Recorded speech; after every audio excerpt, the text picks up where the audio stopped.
တခုသောဘဝတုန်းကဥရှင်တို့ဘုရားလောင်းကြီးဗြဟ္မပြည်ကနေပြီးတော့သုတိသိကြပြီးတော့ပုံနာမျိုးတစ်မျိုးမှာလူရလို့လာဖြစ်တယ်ဗြဟ္မပြည်ကလာတာဆိုတော့ကာမရာဂကအင်မတန်နည်းတယ်သူအိမ်တော်ပြုကျင်တဲ့စိတ်တွေဘာမှမရှိဘူးဒါပေမဲ့မိဘတွေကအရွယ်ရောက်တော့မျိုးကောင်းသမီးတယောက်နဲ့လက်ထပ်ထိမ်းများပေးတယ်အဲ့ဒီအမျိုးကောင်းသမီးလေးကလည်းတိုက်တိုက်ဆိုင်ဆိုင်မှာပဲဗြဟ္မပြည်ကလာတယ်လို့ဆိုတယ်အဲ့ဒါနဲ့သူတို့နှစ်ယောက်ဟာအိမ်တော်ရေးကိုစိတ်မဝင်စားပဲနဲ့အတူတူနေကြတာအဲ့ဒါမိဘတွေလည်းကွယ်လွန်လိမ့်စာရောက်သွားပြီဆိုတော့နှစ်ယောက်စလုံးယတိမဝစ်ပြီးတော့တောရက်မိပြီးတော့အကျင့်မြတ်ကိုကျင့်သုံးကြတယ်တဲ့အဲ့ဒါလိုကျင့်သုံးနေရင်လည်းဒီနေ့တော့ဘယင်မင်းမြတ်ပိုင်တဲ့ဥယျာဉ်ကြီးရဲ့တစ်ဖက်မှာစတဲ့ချပြီးတော့အဲ့ဒီယတိဇနီးမောင်နှံပေါ့နော်အဲ့ဒီဘဝမှာတော့အကျင့်မြတ်ကိုကျင့်ပြီးတော့နေတာပါအဲ့ဒီမှာဟိုကလည်းမိမသားဆိုတော့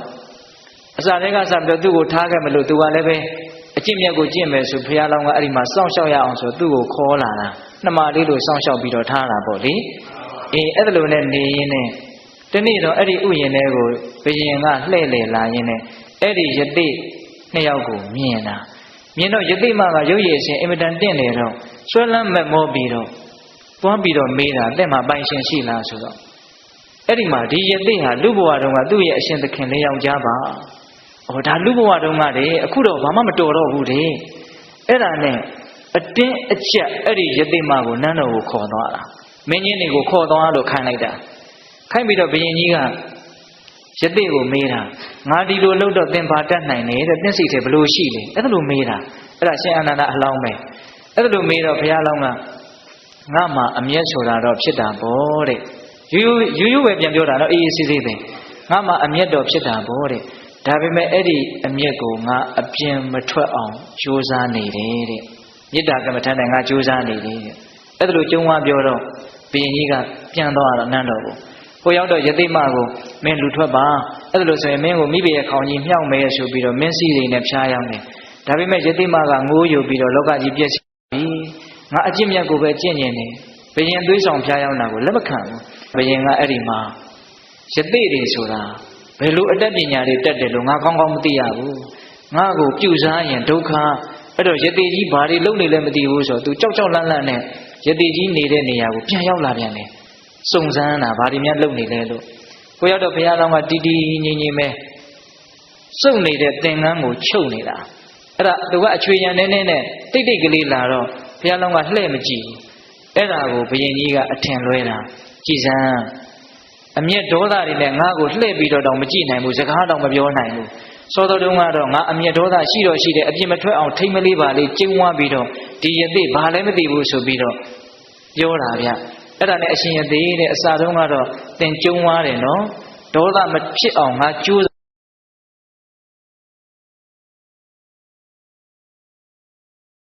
အဲ့လိုပြောတယ်အခုဒေါသဖြစ်လို့သင်ငါ့ကိုစကားမပြောတာမဟုတ်လားအဲ့ဒီတော့ဘုရားလောင်းကမင်းကြီးတဲ့ဖြစ်ကားဖြစ်ဤသို့တော်ငါမထွက်စေရအဲ့ဒါလိုလေးသူကပဟေလီလေးနဲ့ပြောတာဘာတွေဖြစ်လို့ဘာတွေကိုမထွက်စေတာတော့ဘုရင်ကြီးကယုတ်တရနားမလဲဘူး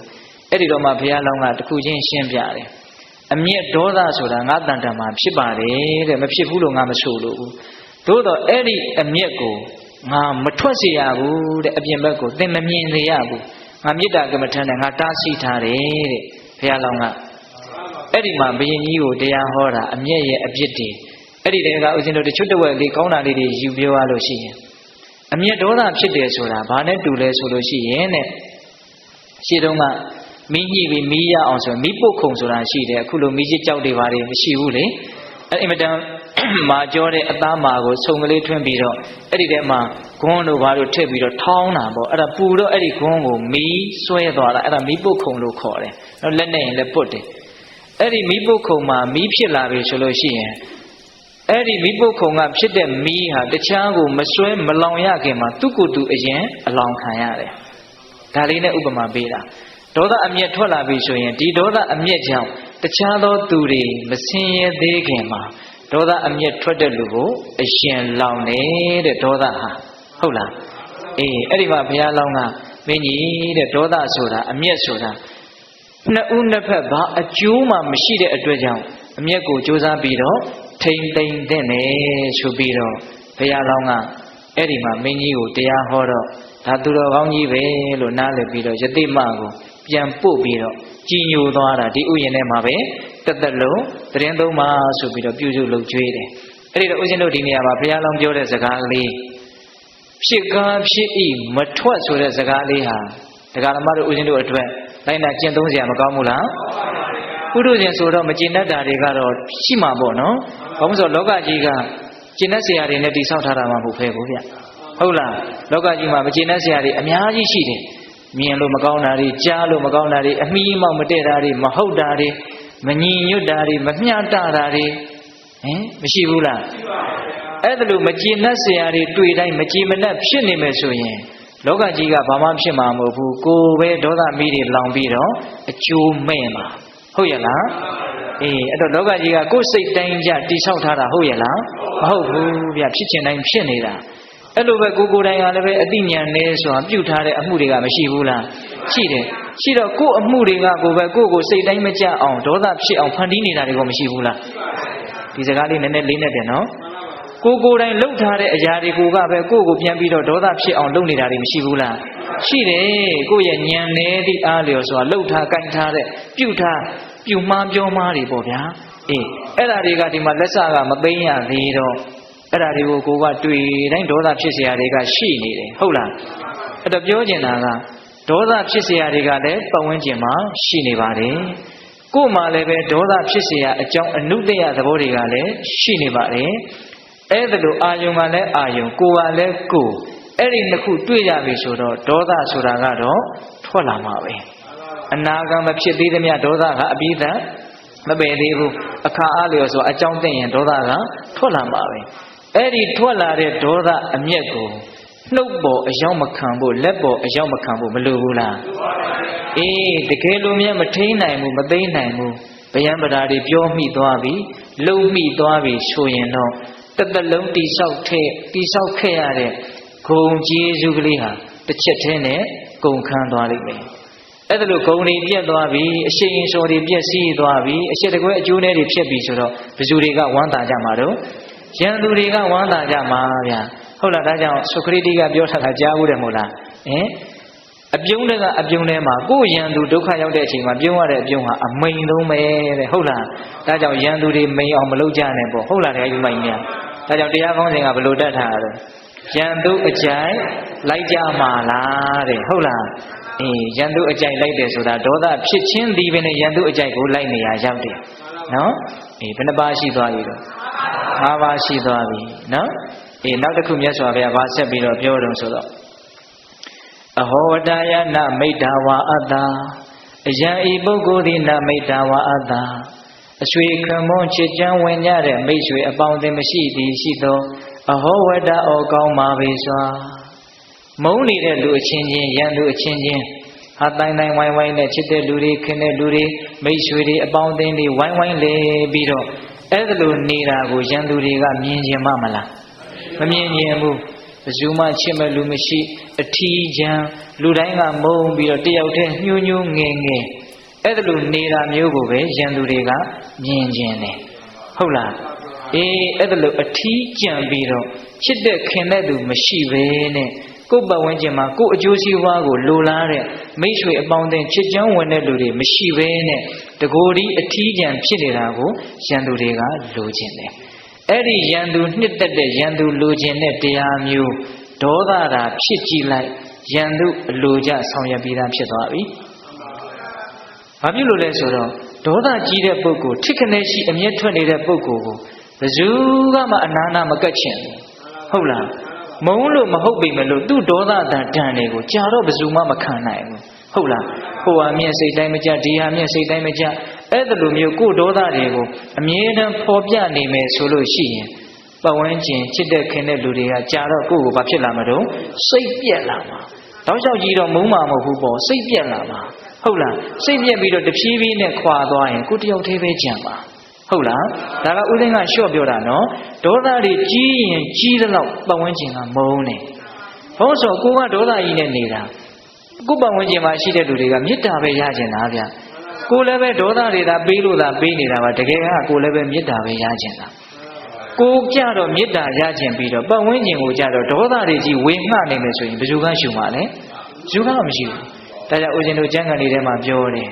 ဒေါသကြီးတဲ့ပုဂ္ဂိုလ်ဟာနေလိုပဲတဲ့ဘယ်သူမှမကြည့်နိုင်ဘူးဒါကနည်းနည်းလေးလျှော့ပြောတာအမှန်ကတော့မကြည့်ခြင်းဘူးဟုတ်လားအေးမေတ္တာတရားအားကြီးတဲ့လူတွေဒေါသတရားအားနည်းတဲ့ပုဂ္ဂိုလ်တွေကြတော့လလိုပဲတဲ့လူတိုင်းကတတယ်မြင်ခြင်းနဲ့ကြည့်ခြင်းနဲ့ဟုတ်လားဒါကြောင့်ဒေါသတွေအားကြီးနေမယ်ဆိုလို့ရှိရင်ကိုယ်ဘေးနားမှာရှိတဲ့ချစ်တဲ့ခင်တဲ့လူတွေကိုနှင်ထုတ်နေတာနဲ့အတူတူပဲအဲ့ဒါတဖြည်းဖြည်းနဲ့ကိုယ့်ဘဝဟာခြောက်ကပ်လာမယ်ပူလောင်လာမယ်မေတ္တာငတ်ပြီးတော့လေဟုတ်လားအေးအဲ့ဒါလိုမျိုးတရားဓမ္မတို့ဦးဇင်းတို့တွေအဖို့မဲ့ပြီးတော့အထီးကျန်သွားပြီဆိုလို့ရှိရင်ဘယ်သူတွေကဝမ်းသာကြမလဲရန်သူတွေမုန်းတဲ့လူတွေကဝမ်းသာကြမယ်အဲ့ဒါလိုရန်သူတွေမုန်းတဲ့လူတွေဝမ်းသာအောင်ဘယ်သူကလုပ်ပေးမယ်အမျက်ဒေါသကလုပ်ပေးမယ်တဲ့ဒါကြောင့်မြတ်စွာဘုရားရဲ့မေတ္တာတွေကရုဏာတွေအင်မတန်ပဲကြီးညိုစရာကောင်းပါတယ်ဟုတ်လားတစ်ဖက်လှဲ့ကလေးနဲ့ဒေါသကိုပယ်ရှားဖို့မြတ်စွာဘုရားကဟောနေတာဟုတ်ရဲ့လားအဲ့တော့ဘယ်နှပါးရှိသွားပြီလဲအေး6ပါးရှိသွားပြီနောက်ဆုံး9ပါးမြောက်ကဘာလဲဆိုတော့အဟောဝတ္တယံကာယတ္တဗေဒပရမရဏယဒုက္ခတိဝိနိပါတံနိရယဥပပိစ္ဆန္တောငါမုန်းတဲ့လူဟာကွယ်လွန်အနိစ္စရောက်ပြီးတဲ့မကောင်းတဲ့ဘုံဘဝဘုံဌာနတွေငရဲသိစ္ဆာပြိတ္တာအတူတကယ်အစရှိတဲ့ဒုက္ခတိဘဝကိုရောက်သွားရင်သိကောင်းမှာပဲလို့တောင်တကယ်မုန်းလာပြီဆိုရင်အဲ့လောက်ထိမျော်လင့်နေတဲ့မုန်းတဲ့လူအချင်းချင်းရန်သူအချင်းချင်းကဟုတ်လားကိုမုန်းတဲ့လူကတေဂာနိမှာကြည်ကြည်လင်လင်လေးနဲ့ဟာနမိတ်ကောင်းလေးတွေထင်ပြီးတော့တကယ့်ကိုပဲသိခြင်းတရားကိုသိက္ခာရှိရှိအေးအေးဆေးဆေးရင်ဆိုင်နိုင်သွားတယ်လို့ကြားရတာကိုမုန်းတဲ့လူတွေကမကြားချင်ဘူးဟုတ်လားသွေးယူသွေးတန်းနဲ့သိခြင်းတရားကိုပုံပြက်ပန်းပြက်အိမ်ဒီသိက္ခာမဲ့စွာရင်ဆိုင်သွားတယ်ဆိုရင်ကောင်းတယ်ဒီကောင်သိပြီးတဲ့နောက်မကောင်းတဲ့နေရာရောက်ပိုးတောင်ကောင်းသေးတယ်လို့ရန်သူတွေကဘာလို့အဆုံးစုံအဲ့လောက်ထိတောင်ရန်သူတွေကလိုလားတယ်ဟုတ်လားဒါမြတ်စွာဘုရားကုံကုံပြောတာနော်အေးအဲ့လိုမျိုးရန်သူလိုလားတဲ့သိပြီးတဲ့နောက်မကောင်းတဲ့နေရာကိုရောက်ခြင်းဆိုတဲ့အကျိုးမဲ့ခြင်းကြီးကိုလည်းပဲဒေါသတရားကမဖြစ်ဖြစ်အောင်ဆောင်ရွက်ပေးပါလိမ့်မယ်တဲ့။ဘာဖြစ်လို့လဲဆိုတော့ဒေါသတွေအားကြီးလာပြီအမျက်တွေထွက်လာပြီဆိုလို့ရှိရင်ကာယဒုစရိုက်ဝစီဒုစရိုက်မနောဒုစရိုက်ဆိုတဲ့အပေရောင်ကြောင်းဒုစရိုက်တရားတွေကိုလွန်ကျူးမိတတ်တယ်တဲ့။နော်ဒေါသအားကြီးတဲ့လူတွေဟာဒုစရိုက်တရားတွေကိုလွန်ကျူးမိတတ်တယ်။အဲ့ဒါလိုဒုစရိုက်တရားတွေလွန်ကျူးမိပြီဆိုလို့ရှိရင်တည်တည်အခြားမဲ့မှာဒုစရိုက်တရားတွေရဲ့အကျိုးဆက်ကိုမခံစားရပြီဘူးလားခံစားရနိုင်တယ်။ဒါကြောင့်ဒေါသတရားသည်ရန်သူလိုလားတဲ့သိပြီးတဲ့နောက်တောင်မှမကောင်းတဲ့ဘဝကိုရောက်စေခြင်းနဲ့ဆိုတဲ့ဆန္ဒကိုမပြည့်ပြည့်အောင်ဖြည့်ပေးလိုက်တာဟုတ်လား။ဒါကြောင့်ဒေါသကင်းအောင်နေကြရမယ်လို့မြတ်စွာဘုရားကဒီရည်ရွယ်ချက်နဲ့ခုမြောက်ရန်သူနှစ်သက်တဲ့တရားရန်သူအကျိုးပြုတဲ့တရားကိုဟောတာရန်သူအကျိုးပြုကသိပြီးတဲ့နောက်မကောင်းတဲ့နေရာရောက်ဖို့အဲ့ဒါဒေါသကဒုစရိုက်တရားတွေကနေတစ်ချက်အဲ့ဒီမကောင်းတဲ့နေရာကိုမပို့ပေးဘူးလားပို့မယ်ဦးဇင်းတို့ဟိုယဟန်တပါအရှင်နာရရတဲ့ဂိဇဂုတ်တော်မောကနေဆုံးခံဆင်းပြီးတော့ကြွလာတော့ပြိတ္တာတကောင်ကိုတွေ့တယ်တဲ့အဲ့ဒီပြိတ္တာကအောက်ပိုင်းကတော့လူလိုပဲတဲ့အပေါ်ကဒီဇက်ရဲ့အပေါ်ကစပြီးတော့ဝက်တကောင်လိုဖြစ်နေတယ်တဲ့ဒါပေမဲ့တကိုယ်လုံးလဲရွှေရောင်တောက်နေတယ်တဲ့သူ့ရဲ့ပါးစပ်ကအထူးသဖြင့်ဝက်နှုတ်သေးလို့ခြုံထွက်နေတယ်အဲ့ဒါထူးဆန်းတာနဲ့အရှင်နာရရကတကိုးကြီးတော့မေးကြည့်တာဘာဖြစ်တာတော့ဒါကအဲ့ဒီမှာအဲ့ဒီပြိတ္တာကပြောတယ်တဲ့ငါကတ္တပမြတ်စွာဘုရားလက်ထက်တုန်းကသင်လိုယဟန်တစ်ပါးပဲတဲ့အဲ့ဒီတုန်းကလောဘဒေါသမောဟမကောင်းဘူးဆိုတာကိုငါသိပါတယ်တဲ့သိလို့မို့ငါအများကြီးစောင့်စည်းခဲ့တယ်ဒါပေမဲ့ငါလက်ကိုသာစောင့်စည်းနိုင်တယ်ငါနှုတ်ကိုမစောင့်စည်းခဲ့နိုင်ဘူးတဲ့အထူးသဖြင့်ငါအဲ့ဒီဘဝတုန်းကဒေါသသိအားကြီးတယ်တဲ့ဒေါသအားကြီးတော့ဖြစ်ခနဲ့ရှိရင်ငါကဆဲတာပဲတဲ့ဟုတ်လားအတူတူတွေကလည်းယဟန်တွေသတင်းသုံးဖို့အချင်းချင်းအတူနေကြတာဆိုတော့ငါသတင်းသုံးဖို့အချင်းချင်းတွေကိုငါခဏတိုင်းရုပ်မာမာတွေငါဆဲတယ်တဲ့အဲ့ဒါကြောင့်မို့လို့ကာယကံကိုစောင့်ရှောက်ခဲ့တဲ့အတွက်ကြောင့်ငါရဲ့ခန္ဓာကိုယ်ကရွှေလိုဖြစ်နေတယ်ဝစီကံကိုဒေါသအလိုလိုက်ခဲ့တဲ့အတွက်ကြောင့်ငါရဲ့နှုတ်သီးကဝက်နှုတ်သီးလိုဖြစ်ပြီးတော့ဆာလောင်ငတ်မှုတဲ့ပြိတ္တာဘဝကိုငါခံစားနေရတယ် ငါရဲ့အဖြစ်ကိုသင်မြင်တဲ့အတွက်ကြောင့်လူတွေကိုတဆင့်ပြောပြီးတော့မကောင်းမှုဟာသိကြောက်စရာကောင်းတယ်လို့ပြောပါလေလို့အမသူကတော့အဲ့လိုလေးမှားသေးတာဗျသိလားအဲ့တော့ဦးဇင်းတို့ပြောနေတာကတရားဓမ္မတို့ဦးဇင်းတို့တွေလည်းလက်ကိုထိန်းနိုင်မယ်မလို့တခါလေနှုတ်ကိုထိန်းဖို့ကြတော့ခက်ခဲတဲ့သဘောရှိတတ်တယ်တုတ်ကနေဒေါသအလျော်စွာမပြောမိတတ်ဘူးလားပြောမိတတ်တယ်အဲ့ဒါလိုပြောတဲ့စကားတွေကတာမန်လူပေါ်ပြောရင်အပြစ်သိမ့်မကြီးပေမဲ့လို့သီလသမารိပညာကြီးရင်ကြီးသလောက်တစ်ဖက်လူကလေကိုပြောလိုက်တဲ့လူကသီလသမารိပညာကြီးရင်ကြီးသလောက်ကိုမှမခံရပေဘူးလားခံရနိုင်တယ်ဦးဇင်းတို့ဟိုလောကဒီပကကျမ်းလာမသိပါဘူးဗျာဦးဇင်းတို့တီဟိုကျွန်းကရေးတဲ့ကျမ်းတစ်ကျမ်းထဲမှာပြောထားတာရှိတယ်ဦးဇင်းတို့တံဝေကဝတ္ထုဒီပဏိထဲမှာတွေ့ရတယ်တီဟိုခေတ်ကယဟန်တော်တွေဟိုဖျားဘူးသွားမယ်ဆိုတော့သွားရင်းနဲ့တောထဲမှာမျက်စိလဲတာတဲ့အဲ့ဒီလိုမျက်စိလဲတော့လဲထွန်းနေတဲ့လူတစ်ယောက်ကိုတွေ့တယ်အယောင်တွေလည်းထွက်နေတယ်ဘာလည်းမသိဘူးတို့အဲ့ဒီနဲ့သွားပြီးတော့လမ်းမေးကြည့်မယ်ဆိုသွားပြီးတော့မေးတာတခါကြီးကျုပ်တို့လမ်းပြောင်းနေလို့မျက်စိလဲနေလို့လမ်းပြသမ်းပါအမလီအရှင်ဘုရားတို့မျက်စိလဲတာက9ရက်ပဲရှိသေးတယ်တပည့်တော်မျက်စိလဲနေတာကတ္တပမြတ်စွာဘုရားပြိဋိဘံစံပြီးတဲ့ကစပဲတဲ့ဘာဖြစ်လို့သူကလဲနေတာဆိုသူ့အကြောင်းလေးကိုသူကပြောပြတာအဲ့ဒီတုန်းကတဲ့တပည့်တော်တို့ကတ္တပမြတ်စွာဘုရားပွင့်တော့တပည့်တော်ကစီးပွားရေးမှစီးပွားရေးစီးပွားရေးမှစီးပွားရေးဒီလိုဖြစ်နေတာတဲ့သူ့စိတ်ကဒါပေမဲ့အများကြီးမချမ်းသာဘူးသူကလေသမားတစ်ယောက်အဲ့ဒါကတ္တပမြတ်စွာဘုရားဒီကိုဘုရားဖူးပြီးတော့တရားနာသွားဖို့ဆိုပြီးတော့အိမ်ကြီးနာချင်းတွေကသူ့ကိုခေါ်တာအဲ့ဒီအချိန်မှာသူကအကြောင်းတစ်ခုခုကြောင့်စိတ်တူနေတာစိတ်တူနေတဲ့အချိန်မှာစကားမပြောမိဖို့အင်မတန်အရေးကြီးတယ်လို့ထင်တယ်အဲ့ဒါသူကစိတ်တူနေတော့ဘာပြောလိုက်လို့ဆိုတော့သင်တို့သာသွားဖူးကြသင်တို့ကတ္တပမြတ်စွာဘုရားကငါလည်းလားထုံပေးပါလားတကယ်လို့သင်တို့ဘုရားကငါလည်းလားထုံပေးတယ်ဆိုရင်တော့ငါဘုရားသွားဖူးမယ်လို့အဲ့ဒါလိုကြီးပြောလိုက်တာပဲဘုရားကိုလည်းထုံခိုင်းနေတဲ့သဘောပေါ်သူကဟုတ်လားအေးအဲ့ဒါလိုမပြစ်မှားတဲ့မပြစ်မှားတိုက်တဲ့အရာရဲ့လို့ဘာရဲ့လို့မစင်စားမိတော့ဘူးဒေါသအားကြီးလာလို့ရှိရင်မပြောတဲ့နာတွေပြောတဲ့နာတွေမပြုတဲ့နာတွေပြုတဲ့နာတွေမရွေးချယ်နိုင်တော့ဘဲနဲ့ပြောမိပြောရတွေထွက်သွားတာဟုတ်လားအဲ့ဒါကြောင့်မို့လို့အဲ့ဒီဘဝကသေတော့သူငရဲကြပြီးတော့အဲ့ဒါသူတန်ထွန်သွားတယ်ထွန်းနေရတာတဲ့သူ့မနာရဘူးတဲ့သိလားအဲ့ဒါပြိတ္တာကြီးဖြစ်နေတာလို့ပြောတယ်နော်အဲ့ဒါကိုယဟန်တော်တွေကပြန်ပြီးတော့မှတ်တမ်းတင်ထားတဲ့သဘောပေါ့အဲ့ဒါတီဟိုကျွန်း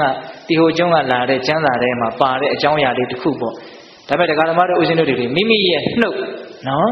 လက်ကိုအကြောင်းပြုပြီးတော့ဖြစ်မယ်ဆိုရင်ပိုးဆိုးမှာနော်အေးအဲ့ဒါလို့ကာယကံတွေဝစီကံတွေမနောကံတွေဟာဒေါသတည်းဟူသောအကြောင်းတရားကြောင့်မှားမှားယွင်း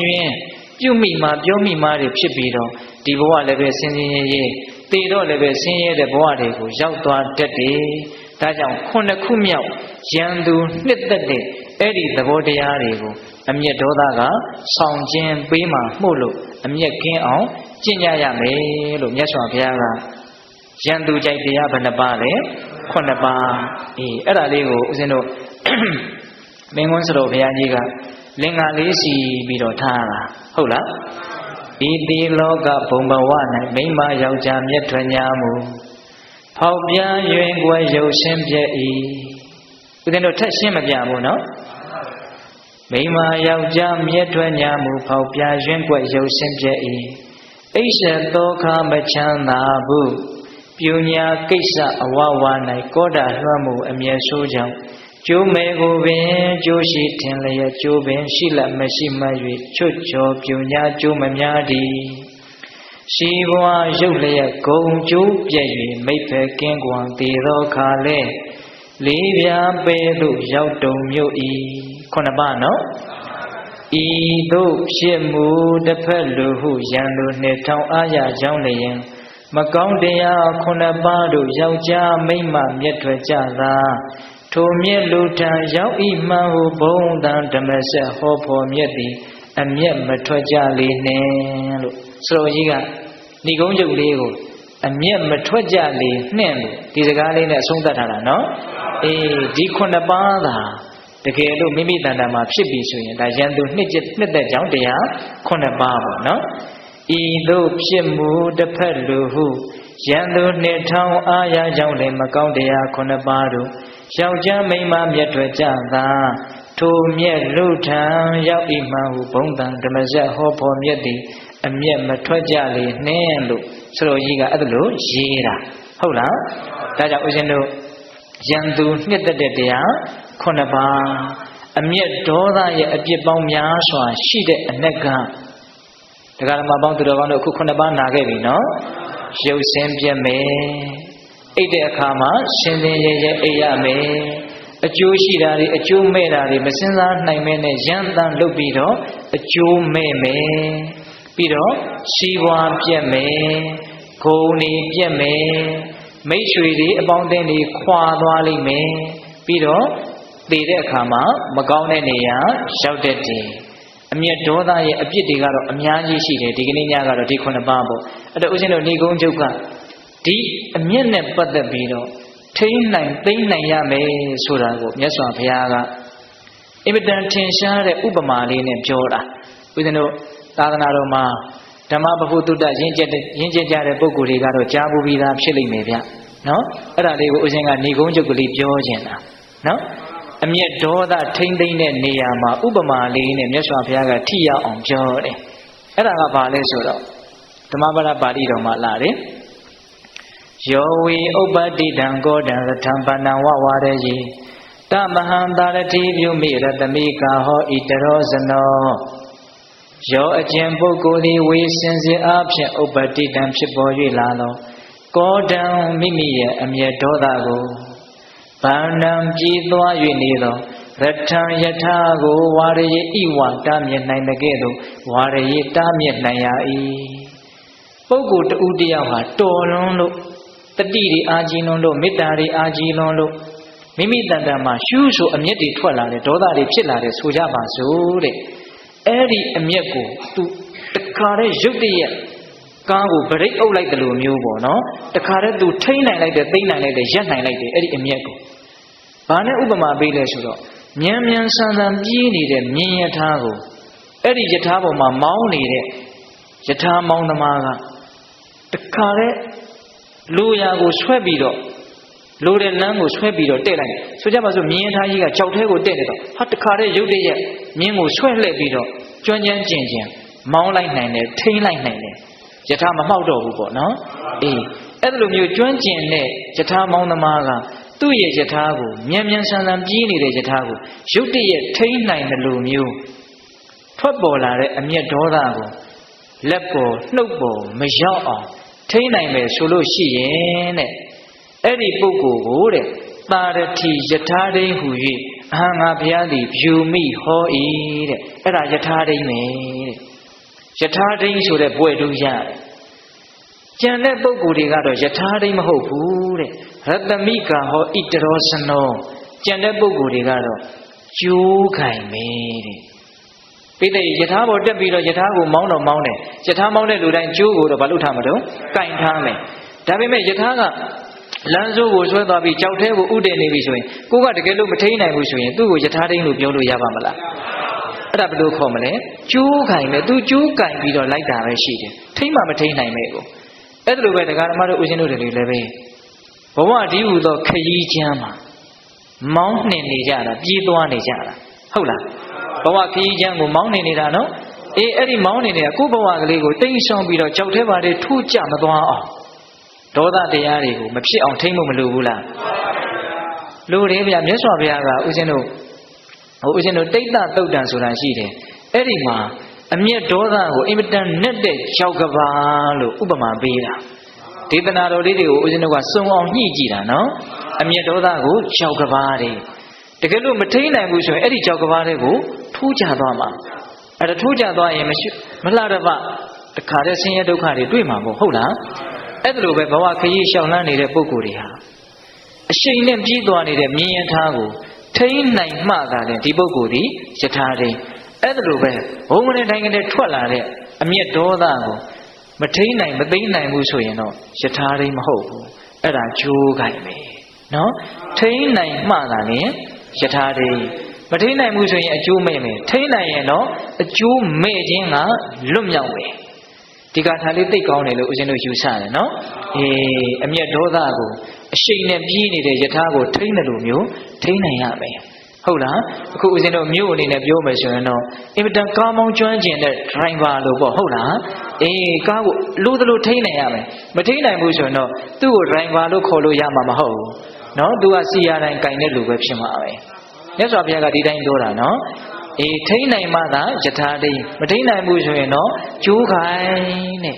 ကျိုးခိုင်နဲ့ယထာတိနာမည်တူသလားမတူဘူးဟုတ်လားစီရတိုင်းကတော့ဦးဇင်းတို့လည်းတက်ပြီးတော့ကားပေါ်တက်ကင်တတ်တာပဲဟုတ်လားသို့တော့စီရတိုင်းကင်တဲ့ယုံညနဲ့ဒရိုင်ဘာကောင်းတယောက်မဖြစ်နိုင်ဘူးဟုတ်လားဒါကြောင့်ကိုယ့်ဘဝကိုမတိမ်မဆောင်းအောင်မောင်းနှင်တတ်ဖို့မလိုဘူးလားလိုတယ်ဘဝခရီးဆိုတာသိကြမ်းထမ်းတယ်အကောက်အကွေလည်းအင်မတန်များတယ်အန္တရာယ်တွေအင်မတန်ကြီးတဲ့အတက်အဆင်းလည်းများတဲ့ဘေးမှာလည်းပဲကြောက်ကဘာတွေပြည့်နေအောင်ရှိတဲ့တောင်တက်တောင်ဆင်းလမ်းကြီးတစ်ခုလိုပဲလို့တောင်ထင်တယ်ဟုတ်လားအေးဒါကြောင့်အရှင်ပြေအောင်မောင်းနှင်တတ်ဖို့မလိုဘူးလားလိုတယ်ဒီဂါထာလေးကိုမြတ်စွာဘုရားကဘုသူ့အကြောင်းပြုပြီးတော့ဟောတာလဲဆိုတော့ဦးဇင်းတို့မြတ်စွာဘုရားလက်ထက်ကမြတ်စွာဘုရားဖြစ်ပြီးကသာတိတ်မကြသေးခင်ဝိနည်းပြည့်ညက်ချက်တွေအများကြီးမပြည့်ညက်ရသေးခင်အထူးသဖြင့်တစ်ပင်တွေမခုတ်ရဘူးလို့မပြည့်ညက်ရသေးခင်ယဟန်တော်တစ်ပါးကအာလူဝီတိုင်းသားယဟန်တော်တစ်ပါးကြောင်းဆောင်မယ်ဆိုပြီးတော့အဲ့ဒါတစ်ပင်တစ်ပင်ကိုသူကခုတ်မယ်လို့ကြံလာအဲ့ဒါပစိန်နေရဲတင်းနေနဲ့အဲ့ဒီတစ်ပင်သားရက်ပြီးတော့ခုတ်မလို့လှုပ်တော့အဲ့ဒီတစ်ပင်ကိုစောင့်တဲ့တစ်ပင်ဆောင်နတ်သမီးကရုပ်ကစိုးနတ်သမီးကကိုထင်ပြပြီးတော့တောင်းပန်တယ်ရှင်ဘုရားတပည့်တော်ရဲ့ဒီဗိမာန်လေးကိုဖျက်ဆီးပါနဲ့ဘုရားအဲ့တော့ယဟန်တော်ကလည်းငါကဒီအပင်ပဲသဘောကျတာငါအတွက်ဒီအပင်ပဲသုံးကြတာငါခုတ်မှဖြစ်မယ်အဲ့ဒါလို့ယဟန်တော်ကပြောတော့နတ်သမီးကဂိုင်းယဟန်တော်ရဲ့စိတ်နည်းနည်းမှနူးညံ့သိမ်မွေ့ပါစေတော့ဆိုပြီးတော့သူ့ရဲ့သားနတ်သားပေါက်စလေးရှိတယ်ဒါဗဟုသုတရကြရနော်အဲ့ဒီနတ်သားပေါက်စလေးကိုထုတ်ပြီးတော့ပြပြီးတော့တောင်းပန်ရရင်တော့နူးညံ့တဲ့ကောင်းရဲ့ဆိုပြီးတော့အဲ့ဒီနတ်သားလေးကိုတကိုးနဲ့ထုတ်ပြီးတော့ကျွန်တော်မျိုးမမှာဒီလိုနတ်သားလေးသားနဲ့သမီးနဲ့ဒုက္ခတွေရောက်မှဆိုးလို့ပါလို့သူကထုတ်အပြကိုကလည်းရဲရင်းကိုမြှောက်ပြီးတော့အခုတ်မထိန်နိုင်တော့ခုတ်မိသွားတာအဲ့ဒီနတ်သားလေးပေါက်စလေးလက်ကတောက်တောက်ပြတ်ကျသွားတယ်တဲ့ကဲအောင်းစရာကောင်းတယ်နော်လူရဲ့ရဲရင်းနဲ့ခုတ်တာနတ်ရဲ့လက်ကပြတ်ကျသွားတဲ့အဲ့ဒီမှာစိတ်တူတယ်ဟုံးတဲ့တခါနဲ့ဒေါသဖြစ်တယ်ဒီနတ်သမီးကအဲ့ဒါသူ့ရဲ့လက်အစုံကိုတောင်မြှောက်လိုက်ပြီတဲ့ဒီယဟန်ကိုသူတခါတည်းတတ်တယ်ပေါ့သူ့လက်ကိုတောင်မြှောက်လိုက်ပြီဒါပေမဲ့ပြန်ပြီးတော့သူမချလိုက်ဘူးအဲ့ဒီလက်မြှောက်ရဲ့တန်လန်းနဲ့သူတစ်ချက်ကလေးစဉ်းစားလိုက်တယ်ပြေးနေတဲ့ယထာကိုထိန်းတယ်လို့မျိုးပေါ့နော်တစ်ချက်လေးစဉ်းစားလိုက်တယ်ဒီယဟန်ကတီလားရှိတယ်ငါတတ်လိုက်လို့ရှိရင်သေချာပေါ့ငါအပင်ငရဲကိုကြာရမှာတီလားရှိတဲ့ယဟန်ကိုငါဖျက်ဆီးတယ်ဆိုတာနည်းနည်းတော့အပြစ်မဟုတ်ဘူးဟောဒေါသဖြစ်တော့ဖြစ်တယ်နော်လက်ကြီးမြှောက်ထားရဲ့နဲ့သူမချလိုက်ဘူးမတတ်လိုက်ဘူးသူ့ရဲ့လက်ကတကိုးရှိတယ်တတ်မဆိုတတ်လို့ရတယ်အဲ့ဒီလက်ကိုသူမချလိုက်ဘူး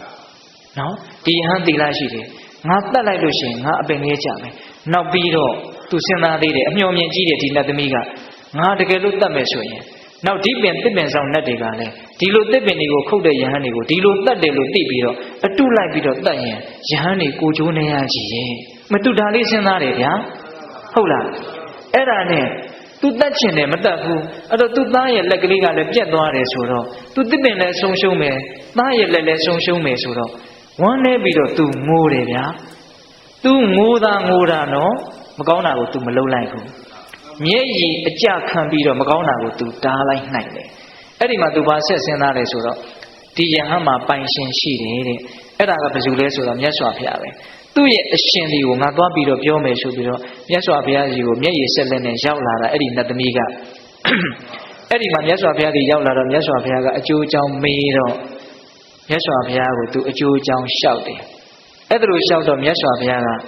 သာဓုခေါ်တယ်နတ်သမီးတဲ့သင်သိပ်တော်တာပဲပေါ့ရိုးရိုးပြောရရင်သင်ဟာအရှိန်နဲ့ထွက်လာတဲ့မိမိရဲ့အမျက်ဒေါသကိုထိမ့်သိမ်းနိုင်တယ်တော်ပါပြီတဲ့သင်ရဲ့အကျိုးမဲ့ကိုသင်ကိုယ်တိုင်ပဲတားဆီးလိုက်တာပိဋကရေကိုမှဖြစ်မဲ့အကျိုးမဲ့ကိုသူများတားပေးလို့မရဘူးဟုတ်လားမင်းသူကိုယ်တိုင်ပဲတားတာအဲ့ဒါမြတ်စွာဘုရားကသူ့ကိုချီးမွမ်းတယ်အဲ့ဒါလိုချီးမွမ်းပြီးတော့ခုနကဂါထာလေးကိုဟောတာမြတ်စွာဘုရားကယောဝေဥပ္ပတိတံဂောတံရထံပဏံဝဝရယေတမဟံတာရတိပြုမိရတမိကာဟောဣတရောဇနောတော်တဲ့ပုဂ္ဂိုလ်ဆိုတာမိမိရဲ့အမျက်ဒေါသကိုအရှိန်နဲ့ပြေးနေတဲ့ယထာကိုထိန်းတယ်လို့မျိုးထိန်းလိုက်နိုင်တယ် အဲ့ဒါယထာဒိဋ္ဌိပဲမထိန်နိုင်ဘူးဆိုရင်တော့အဲ့ဒါကျိုးခိုင်မယ်တဲ့မြတ်စွာဘုရားကအဲ့ဒါလိုလေးလဲဟောလိုက်ရောပီတိတွေဖြစ်ပြီးတော့အဲ့ဒီနတ်သမီးကအဲ့ဒီနားတဲ့သစ္စာလေးပါးတရားသိမြင်သောတာပန်အရိယသူတော်စင်ဖြစ်တယ်နော်အရိယသူတော်စင်ဖြစ်တယ်သူအကျိုးမဲ့ခြင်းတရားကြီးကိုသူကိုယ်တိုင်တားဆီးလိုက်နိုင်တယ်နော်ဘာကိုတားဆီးနိုင်လို့တားဆီးလိုက်နိုင်တာလဲဒေါသကိုတားဆီးလိုက်နိုင်တာအဲ့ဒီမှာဆက်ပြီးတော့အကျိုးရှိပုံလေးနားထောင်ကြည့်ပါဦးဗျာသူကဆက်ပြီးတော့ငိုပြန်တာငိုတော့မြတ်စွာဘုရားကဘာလို့ငိုပြန်တာတော့တပည့်တော်မှာသားတွေသမီးတွေနဲ့နေစရာမရှိဘူးတဲ့ဘယ်သွားနေရမှမသိဘူးဆိုတော့မြတ်စွာဘုရားကအဲ့ဒီဇီတဝန်ကျောင်းဘဝမှာနတ်တယောက်စုတည်လို့ပိုင်ရှင်မဲ့နေတဲ့တစ်ပင်တပင်ကိုညွှန်ပြပြီးတော့ချစ်သမီးသင်အဲ့ဒီမှာနေလေလို့ပေးတာအဲ့ဒါနတ်ပေးတဲ့ဗိမာန်မှာနေရတယ်ဆိုပြီးတော့အင်မတန်တကူကြီးတဲ့နတ်တွေကတောင်မှဒီနတ်သမီးကိုအဝင်အထွက်ဝင်ပြီးတော့နှုတ်ဆက်ပြီးတော့သူဟာနတ်လောကမှာအရှိန်အစောတကူကြီးမားတဲ့နတ်သမီးတစ်ယောက်တောင်ဖြစ်သွားတယ်လို့ဆိုတယ်လောကီလိုရောအကျိုးရှိသွားတယ်လောကုတ္တရာလိုတော့အကျိုးရှိသွားတယ်တကယ်လို့သာသူ့ရဲ့ဒေါသကို तू မထိန်နိုင်ဘူးဆိုလို့ရှိရင် तू ဟာနောင်တတရားတွေနဲ့ပူလောင်ပြီးတော့အင်မတန်ကြီးမားတဲ့အပေဒုက္ခကိုလည်းခံရမယ်။တန်တရားလွတ်မြောက်ခြင်းဆိုတဲ့အရိယာဖြစ်ခြင်းဆိုတဲ့တရားတွေလည်း तू ရမှာမဟုတ်ဘူး။ဟုတ်လား။ဒါကြောင့်အမျက်ဒေါသကိုတားဆီးနိုင်ခြင်းဟာကြီးကျယ်တဲ့အကျိုးမရှိဘူးလား။ရောင်းမြန်ပြန်လှန်လိုက်အမျက်ဒေါသကိုမတားဆီးနိုင်ဘူးဆိုရင်တော့ကြီးကျယ်တဲ့အကျိုးမဲ့တွေရှိပါတယ်လို့ဟုတ်လားဒါကြောင့်ဘေးသက်ပေါင်းသူတော်ကောင်းတို့ဦးဇင်းတို့ဒီကနေ့ညဒေါသနဲ့ပတ်သက်ပြီးတော့ရန်သူကြိုက်တရားဆိုပြီးတော့အပြစ်ပြန်ဘယ်နှမျိုးပြောလိုက်သလဲ9မျိုးပြောလိုက်တယ်အမျက်ဒေါသကိုတားဆီးနိုင်လို့အကျိုးရှိပုံတွေကိုလည်းပြောလိုက်တယ်အဲ့တော့ဦးဇင်းတို့ဏီကုံးချုပ်အနေနဲ့အမျက်ဒေါသကိုဘာနဲ့တားဆီးကြမလဲဆိုတာလေးဟုတ်လားအေးဒေါသကိပါဏမေတ္တာယနိဗ္ဗာပင်တိနရုဒ္ဓမလို့ဦးဇင်းတို့မြတ်စွာဘုရားဟောထားတဲ့ပါဠိတော်လေးတစ်ပိုက်ရှိတယ်ဒေါသကိပါဏမေတ္တာယနိဗ္ဗာပင်တိနရုဒ္ဓမအင်မတန်မြင့်မြတ်တဲ့ပုဂ္ဂိုလ်တွေဟာတောက်လောင်နေတဲ့ဒေါသမီးကိုမေတ္တာရှိစဉ်နဲ့ဖြန့်ပတ်ပြီးတော့ငြိမ်သက်ကြတယ်တဲ့ဒါအဖြေလေးတစ်ခုနော်ဒေါသကိုငြင်းနိုင်လို့နိုင်တာကမေတ္တာပဲနော်ဒေါသဆိုတာကဖြည့်ဆည်းလိုက်ချင်တာပျက်စီးသွားချင်တာဆိုလေတစားဒီတမွားဒီကြစ်အောင်ဒေါသဆိုတာဖျို့ဖျဲကျဲသွားအောင်လုပ်ပြလိုက်တာမေတ္တာဆိုတာကအဆိုတဲ့အစေတဲ့သူကပေါင်းစည်းတဲ့သဘောရှိတယ်ဒေါသဆိုတာကအကုန်လုံးဖွာကလန်ကျဲသွားအောင်လုပ်ပြလိုက်တာဒေါသရဲ့သဘောကနော်ဒေါသအချင်းချင်းဒေါသသမားအချင်းချင်းဘယ်လို့မှပူးလို့မရဘူးဟုတ်လားအေးမေတ္တာဆိုတာကတော့အင်မတန်စီးလုံးတယ်ဒေါသကအင်မတန်ပြိုကွဲတယ်နော်ဒါကသူ့ရဲ့ပင်ကိုယ်သဘာဝတွေပေါ့ဟုတ်လားအေးဒါကြောင့်ဒေါသနဲ့မေတ္တာဟာဆန့်ကျင်ဘက်အဲ့ဒါလို့စိတ်ထဲမှာပြိုကွဲနေတဲ့သဘောတွေနော်ဒါကဥစဉ်ကဒေါသကိုတစ်မျိုးလေးပြောတာပေါ့ဟုတ်လားအဲ့ဒါလို့ပူလောင်နေတဲ့သဘောတွေအဲ့ဒီမီးတွေကိုဘယ်ရည်နဲ့ငြိမ်းရမယ်မေတ္တာနော်ဒီပထမဦးဆုံးကိုကျမ်းမာပါစေချမ်းသာပါစေအစဉ်ပြေပါစေအင်မတန်လိုတယ်ကိုလည်းကျမ်းမာစေခြင်းနဲ့စိတ်ချမ်းသာစေခြင်းနဲ့စိတ်ရှိဖို့အင်မတန်လိုတယ်တခါတလေလည်းကိုမကြည်မနဲ့နဲ့ကိုကောင်းစီရကောင်းမှန်းတောင်မသိတာတွေရှိတယ်ဟုတ်လားတခါတလေတော်တော်အံ့ဩစရာကောင်းတယ်တော့ကိုချစ်တယ်လို့သာပြောတာကောင်းစီခြင်းတာလို့တိတိမှတ်မှတ်စိတ်ထဲမှာမလွတ်ဘူးဒါကြောင့်မေတ္တာပို့မယ်ဆိုရင်ဘယ်သူအရင်ပို့ရမှာကိုအရင်ပို့ရမယ်ကိုအရင်ပို့သောအားဖြင့်အထူးသဖြင့်ကိုချင်းစာတရားတွေကြီးထွားလာတယ်။အော်အဲ့ဒီကြမှာငါတော်တော်ကျမ်းမာခြင်းမလားငါတော်တော်ချမ်းသာခြင်းမလားငါတော်တော်ဘေးကင်းခြင်းမလားဆိုတာလေးကိုသဘောပေါက်လာတော့အော်သက်ရှိတတ္တဝါတိုင်းဒီလိုသဘောကြီးပဲလို့သိလာတာနော်အဲ့မှာကျမ်းမာခြင်းရဲ့တန်ဖိုးချမ်းသာခြင်းရဲ့တန်ဖိုးဘေးကင်းခြင်းရဲ့တန်ဖိုးတွေကိုလည်းပိုနားလည်လာပြီးတော့တပါးသောသူတွေလည်းပဲဘေးကင်းကြပါစေကျမ်းမာကြပါစေချမ်းသာကြပါစေအစဉ်ပြေကြပါစေဆိုတဲ့စိတ်ကလေးတွေကအလိုဖြစ်လာတဲ့သဘောမျိုးပေါ့ဟုတ်လားဒီအဲ့ဒါလေးကပူပြီးတော့လေးနက်လာတဲ့သဘောရှိတယ်ဒါခံစားလို့ရတယ်နော်တခါကြီးမိုင်များကိုကောင်းစေခြင်းနဲ့စိတ်တွေများမွေးလေးဩသူများလည်းပဲကောင်းချင်မှာပဲဆိုတဲ့စိတ်ကလေးဖြစ်လာတယ်အဲ့ဒီမှာတပါးသောသူတွေကိုကျမ်းမာပါစေချမ်းသာပါစေဘေးရန်ကင်းပါစေအစဉ်ပြေတာတွေအားလုံးဖြစ်ပါစေလို့မေတ္တာကိုစတင်ပြီးတော့စီးပြန်ရမှာကိုယ့်ရဲ့စိတ်ထဲမှာသူတစ်ပါးရဲ့ကောင်းကျိုးတွေကိုလိုလားတဲ့စိတ်တွေကိုအဖန်တလဲလဲဖြစ်အောင်ကြိုးစားကြရမှာအဲ့ဒါကိုပဲမေတ္တာပွားတယ်လို့ခေါ်တာဟုတ်လား မေတ္တာရဲ့သဘောကသူများကိုကောင်းစေခြင်းနဲ့စိတ်ကလေးပေါ့နော်အဲ့ဒီစိတ်ကလေးကိုထက်ချီတလဲလဲပုံစံလူလေးတွေထပ်ပြီးတော့ဖြစ်အောင်ကြိုးစားတာကိုကြတော့မေတ္တာပွားများတယ်လို့ခေါ်တာနော်ပထမကတစ်ခုနောက်နှစ်ခုနောက်သုံးခုအဲ့ဒါလိုတစ်ခုပြီးတစ်ခုဖြစ်လာအောင်လုပ်လိုက်တာပဲမေတ္တာစိတ်ကလေးကိုလေဟုတ်လားကျမ်းပါပါစေချမ်းသာပါစေဘေးကင်းပါစေနောက်တစ်ခါထပ်ပြီးတော့ကျမ်းပါပါစေချမ်းသာပါစေဘေးကင်းပါစေတတ္တဝါတိုင်းရဲ့အပေါ်မှာအစပိုင်းမှာတော့လေးလေးနက်နက်ရှိခြင်းမှရှိမယ်နောက်ပိုင်းပွားပါများလာလို့ရှိရင်နော်စိတ်ထဲမှာအင်မတန်အေးချမ်းပေါ့အင်မတန်ကောင်းစေခြင်းတဲ့စိတ်တွေတကယ့်ကိုစိတ်ပါလိုက်ပါလှိုက်လှဲဖြစ်လာပြီဆိုရင်အော်မေတ္တာဆိုတာအင်မတန်အေးချမ်းတာပဲလို့တကယ်နားလေတယ်နော်အဲ့ဒါစိတ်ရဲ့အစွမ်းလည်းရှိတဲ့အတွက်ကြောင့်ကိုယ့်ရဲ့ရုပ်ရည်လည်းအင်မတန်အေးချမ်းပြီးတော့ကိုယ့်ရဲ့မေတ္တာကိုရတဲ့တစ်ဖက်လူတွေလည်းပဲအကျိုးသက်ရောက်မှုအများကြီးရှိတယ်လောကကြီးကိုတကယ်ကောင်းသွားစေတယ်နော်တကယ်စင်စစ်မေတ္တာတရားဟာကမ္ဘာလောကကြီးမှာအင်မတန်အရေးကြီးတဲ့နေရာကနေပြီးတော့အထောက်အကူပြုနေတယ်လို့ထင်တယ်ဒီမေတ္တာတွေနောက်ဆုံးနည်းသွားပြီဆိုတာနဲ့ကမ္ဘာကြီးဟာပျက်စီးဖို့ပြင်မှာပဲနော်ကမ္ဘာကြီးပျက်စီးဖို့ပြင်မှာပဲနော်ဆိုကြပါစို့ဒီကမ္ဘာကြီးမပြတ်ခင်မှာဒကာကြီးဒီမိုင်းများကြားဖို့ကြပါလိမ့်မယ်တက်တန်းက10နှစ်တန်းထိရောက်အောင်ဆုတ်သွားလိမ့်မယ်လို့ကြားဘူးတယ်မဟုတ်လားနောက်အချင်းချင်းတတ်ကြဖြတ်ကြပြီးတော့ဟာတဖြည်းဖြည်းနဲ့မင်းကိုလည်းငါမတတ်ပါဘူးငါကိုလည်းမင်းမတတ်ပါနဲ့ဟုတ်လားအဲ့လိုမျိုးသူတော်ကောင်းတရားတွေတဖြည်းဖြည်းနဲ့ပြန်တိုးတက်လာပြီးတော့အသက်တန်းတွေပြန်ပြီးတော့မြင့်လာတယ်လို့ကြားဘူးတယ်မဟုတ်လားအဲ့လိုကဘာကြီးမှာမြင်လိုက်နှိမ်လိုက်တလဲစီဖြစ်နေကြတာ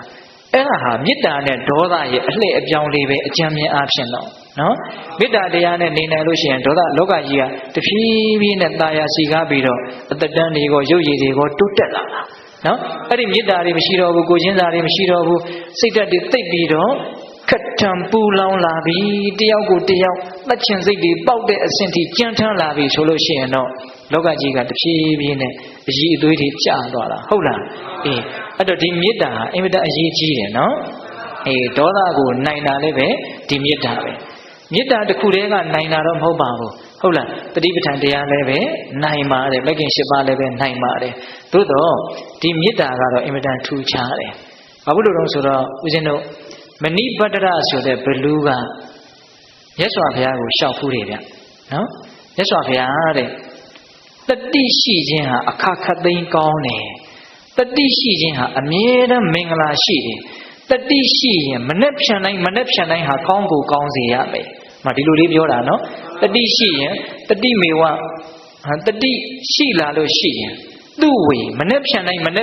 ာကောင်းမယ်နော်တတိရှိရင်အကုန်လုံးကောင်းမယ်လို့တတိပဋ္ဌာန်ရဲ့အကျိုးကျေးဇူးကိုခံစားရလို့ ਨੇ တူပါရဲ့အဲ့ဒီဘလူးကမြတ်စွာဘုရားကိုလျှောက်တာအဲ့ဒီတော့မြတ်စွာဘုရားကအဲ့ဒီစကားလေးကိုနည်းနည်းပြင်တယ်တတိရှိရင်ဟုတ်တယ်အရာခတ်သိမ်းကောင်းတယ်အမြဲတမ်းကောင်းတယ်မနဲ့ဖြန်တိုင်းကောင်းတယ်သို့တော့ယံမူကားမကင်းသေးတဲ့ဒါလေးပါနော်တတိရှိရင်အရာခတ်သိမ်းကောင်းတယ်မနဲ့ဖြန်တိုင်းကောင်းတယ်သို့တော့ယံကတော့မကင်းသေးဘူးတဲ့ယဟန္တာဖြစ်တောင်မှမေတ္တာရှိမှမေတ္တာကမ္မထမ်းတွေကိုပွားများမှယဟန္တာဆိုတော့ဒေါသကတော့မရှိပါဘူးဗျာဟုတ်လားသို့တော်ဒီဒေသနာတော်လေးမှာအဲ့လိုလေးမြတ်စွာဘုရားကပြောထားတာဟုတ်လားတတိရှိရင်အမြဲတမ်းကောင်းမယ်အခါခတ်သိမ်းကောင်းမယ်မနေ့ဖြန်တိုင်းကောင်းမယ်သို့တော်ယံကတော့မကင်းသေးတဲ့အဲ့ဒီမှာတတိလည်းရှိရမယ်မေတ္တာလည်းရှိရမယ်အဲ့ဒါဆိုရင်တော့ယံနေလည်းကင်းမယ်အခါခတ်သိမ်းလည်းကောင်းမယ်အဲ့တော့လောကကြီးကအန္တရာယ်ဒေါကြီးဗျဒကာကြီးဒီကမာကြီးတို့ဦးဇင်းတို့ဟုတ်လားဒါလေးကဦးဇင်းကနေကုန်းချုပ်ကလေးပြောနေတာနော်တရားကသိမ့်တော့မှတဏှာကြီးကြော်သွားပြီဟုတ်လားနေကုန်းချုပ်ကလေးပြောနေတာလောကကြီးကအန္တရာယ်ဒေါကြီးဟုတ်လားပတ်ဝန်းကျင်မှာလည်းအန္တရာယ်ကြီးပဲဟောဒီရန်ကုန်မြို့ကြီးကြည့်ရင်တော့ဦးဇင်းကလမ်းပေါ်မှာသေမင်းနဲ့လိုက်တန်းပြေးတန်းကစားနေတယ်လို့ထင်တာပဲကားတွေတဝီဝီသွားတယ်နော်ဒီဘိန်းကလေးစီရတိုင်းလေးတစ်ချက်လောက်ကလေးတစ်လက်မကလောက်လေးလွဲလိုက်တာနဲ့ကားပေါ်ကလူတွေအကုန်လုံးအသက်ပြောင်းနိုင်တယ်လွယ်လေးနော်ဒါပေမဲ့ကိုယ့်ရဲ့ကံနေအမျိုးဓာတ်တွေကမတိမ်မဆောင်လေးသွားနေတော့ဖြစ်နေတာပဲဟုတ်လားအဲ့တော့အန္တရာယ်တွေကပြင်ဘက်မှာလည်းပဲအများကြီးဝိုင်းနေတာပြီးတော့အဲ့ဒါထက်ပိုပြီးတော့ကြီးကျယ်တဲ့အန္တရာယ်ကဒီခန္ဓာကိုယ်ကြီးပေါ့နော်အမြဲတမ်းတစ်မျိုးတစ်မြည်ဖောက်ပြန်သွားနိုင်တယ်ဒါသူအကြောက်เสียအကောင်းဆုံးပဲတကယ်တမ်းကတော့လေသူကခိုင်ပါတယ်ဆိုရင်ပြင်ဘက်ကဟာဘာမှကြောက်เสียရှိတာမဟုတ်ဘူးလေအဲ့တော့ဆိုလိုတာကအချိန်မရွေးကြောက်เสียအကောင်းတာတွေဟာအန္တရာယ်တွေဟာဖြစ်နိုင်တယ်ရောက်နိုင်တယ်ဟုတ်လားဒါကြောင့်ဒီမေတ္တာတရားလေးကိုကိုကလက်ကင်ထားပြီးတော့ အန္တရာယ်ကင်းအောင်ကြိုးစားကြရမယ်အဲ့ဒီအန္တရာယ်ကင်းအောင်ကြိုးစားရင်းနဲ့တတိထားပြီးတော့မဂ္ဂင်တရားတွေကိုပွားများနိုင်မယ်ဆိုရင်မကောင်းဘူးလားကောင်းတယ်ဒါကြောင့်မေတ္တာတရားလေးတွေအခြေခံဟုတ်လားပညာတရားတွေလွှမ်းမိုးပြီးတော့ဘဝမှာအရှင်ပြေအောင်နေသွားဖို့အရေးမကြီးဘူးလားအရေးကြီးတယ်နော်ဒါကြောင့်ဒကာကြီးမကြီးများမြတ်စွာဘုရားကအင်မတန်လိုအပ်လို့ညွှန်ကြားထားတာပါ